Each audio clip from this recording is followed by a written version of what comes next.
Hello YouTube. Welcome to the part 2 of the big move. We didn't make it very far. We ran into a snag coming through Saskatchewan. We had to stop and get fuel, but they only had regular fuel, and the Land Rover's supposed to have premium. So I thought, well, I'm not pushing it all the way there, so let's fill her up. So we filled it up and kept driving. And shortly after, kind of didn't quite have the power getting up the hill, so something's wrong. So we thought maybe it was just because we had regular fuel. So we stopped in at the next gas station and topped it up premium. And when we left, we noticed a big cloud of white smoke coming out behind us, and so I knew immediately what happened. I think we blown a head gasket. So I don't know if that's directly contributed to the fuel or just a coincidence or a little bit of both, who knows. So we limped it all the way to Winnipeg, because this happened on Friday about 6 p.m. I thought, well, I don't want to be stuck in some little town, there's not much I can do about it there. So we limped it all the way to Winnipeg. We got here about 4 in the morning, and as soon as Land Rover's, they have a shop here in Winnipeg, as soon as Land Rover opened, I called them. The guy was really nice, really helpful, but there wasn't too much he could do. He only had a service tech that did oil changes basically on a Saturday, so that didn't get us very far. So we stayed in a hotel till Monday. Monday we called Land Rover back just to see, hopefully they had parts on the shelf, which they didn't. And the guy explained why, which made sense.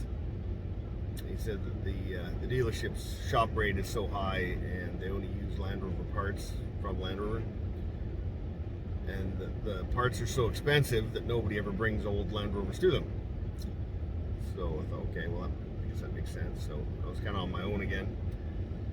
So the hotel we were staying in had it's like a little dealership across the street. So I went over there and talked to this fella, and he says he didn't have a shop, he couldn't help. He says his brother's down the street, go ask him. Okay, so I hiked down there, and I guess his brother owns a shop that he rents out to a couple of independent mechanics. So I went in there and talked to the little guys and kind of gave them our sob story, and one of them took pity on us, ordered some parts right away, and as soon as the parts come in, we'll get it in and get it fixed. So needless to say, I'm pretty grateful that they managed to get us in so quickly. So we're just I'm just in the Land Rover right now. We're going to take it over and drop it off. His name's John, and he seems to think it'll be an easy job. As soon as you say Land Rover, everyone seems to panic, but he came over and had a look at the truck and looked under the hood. It's just an old V8, so oh, that's a piece of cake. So we'll see. We're heading over there now. He's got some of the parts have been delivered already. Some of the others should be here shortly, and hopefully this goes smoothly. So let's go see John. Hi, I'm John from Rockwood Diesel Repair in Headingley, Manitoba. We're going to be working on the Land Rover here in the next day. We're just waiting for another half of the parts, and we'll be removing both cylinder heads.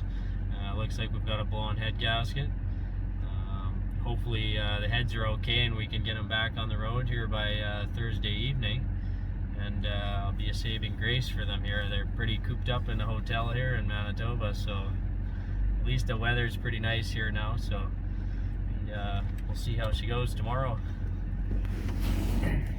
Oh. Thanks, John. That's my new favorite mechanic.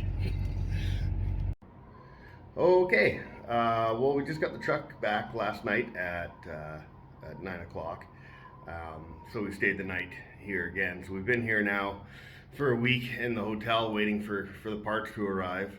They got stuck in customs. I guess lesson number 1 is don't drive an old European vehicle across Canada because you can't get parts.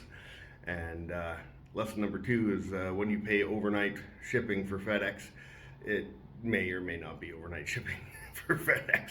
They like to take your money though anyway. That's fine. It took a little extra time. We've been in this hotel here for about a week, and it could have been worse.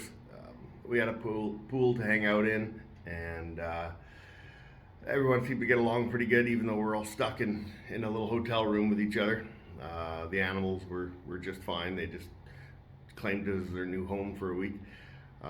So that was a bit of an unscheduled stop, but all in all, like I say, it could have been worse. But we got the Land Rover back. We're all loaded up this morning, and hopefully next stop Thunder Bay.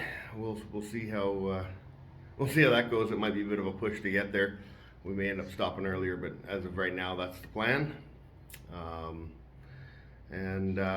Yeah, we'll carry on. So sorry I haven't posted anything in a week here, but sitting in a hotel room, there's not much to do, and it wouldn't have been very interesting.